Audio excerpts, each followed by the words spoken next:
Good afternoon and welcome to this edition of Finweek Money Matters. This is the show that helps you manage your finances. I'm Demisho Greater. On the show today, we take a look at the most attractive employers in South Africa. We take a look at the outlook for the Hyprop investments and why companies are increasingly using customer experience consultants. But before we get into all of that, do remember that we do welcome your comments. So please do send them to us. Send us your feedback or any comments to moneymatters@abn360.com. But first, let's take a look at the cover story. Research has shown that companies with the best employer branding are most likely to attract top talent, which will aid them in becoming an industry leader. Global employer branding company Universum conducts research globally to determine the most attractive employers. We'll be hearing from them a little bit later in the show. But in studio with us to discuss this week's cover story is Finweek journalist, that's Buhle Ndweni. Buhle, thanks so much. This is always an interesting one when it comes to employers. You've interviewed a lot of companies. Tell us what makes them attractive. Well, as you said, Universum did this research, and what really makes them attractive are opportunities that they provide for students out there. If a student goes into the company or as a potential employee, are they going to get opportunities to grow? Are they now going to also have the right work-life balance? Because the research also shows that is one of the main things that students are also looking for. It's not just about the money. So in other companies or other students would actually look at the innovation activities or projects that the company is involved in and think, well, if they're involved in that, then I would definitely love to be part of it.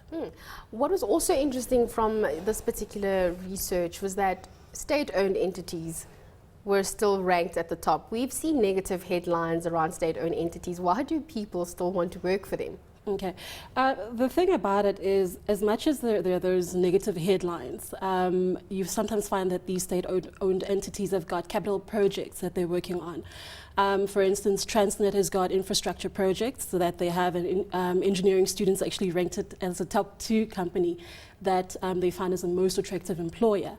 And then you look at the likes of Eskom. You know, they might not have enough money for capital projects, but they actually do sponsor a lot of students, and so that feeds into their pipeline. So eventually, because they're treating well their talent, talent will work for them and find that it's quite an interesting place to work at. I just want to go back to the first point. I know that you mentioned that it's not just about the money, it's work-life balance. I know that you're not the expert here, and this is what you were doing in terms of your research, but how much of that had a weighting? So would you find that if people were saying you would be paid 20% less, but you would have more work-life balance? I don't know, is that something that you'd be able to comment on? No, let me rather leave it we'll to leave it to the experts. Yeah, true. All right, you mentioned students and what's important to them. Yeah.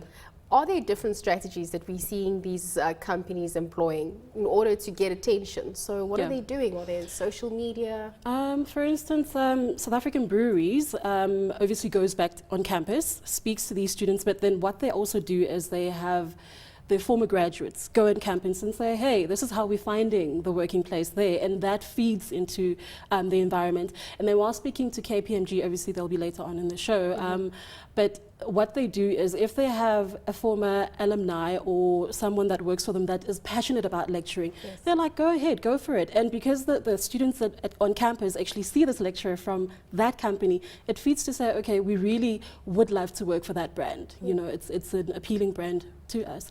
And then Telkom has got the same program whereby they have bursaries where they sponsor students, but also for professionals. What they do is they tend to have a very good or interactive LinkedIn careers page. And then that is where they actually attract their professionals to actually come into Telkom and work for them. It's all about what, work-life balance, yes, money, but people development also very key. Yeah, and are you innovative enough? Are you going to push me to the next level in terms of my career and retain me? But then the experts will say more. Well, looking forward to that conversation. Thank you so much. That was Buhle. But coming up, we take a look at the trend of the week.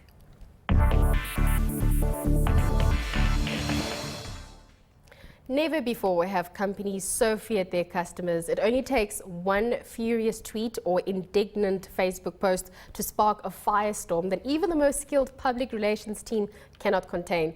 With consumers becoming increasingly more vocal, companies are placing greater emphasis on the customer experience. They're relying on experts to help them build and protect their reputations and brand equity.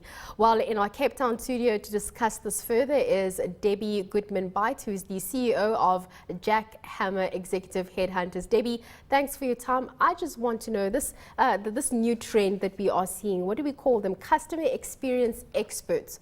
What is their job description exactly?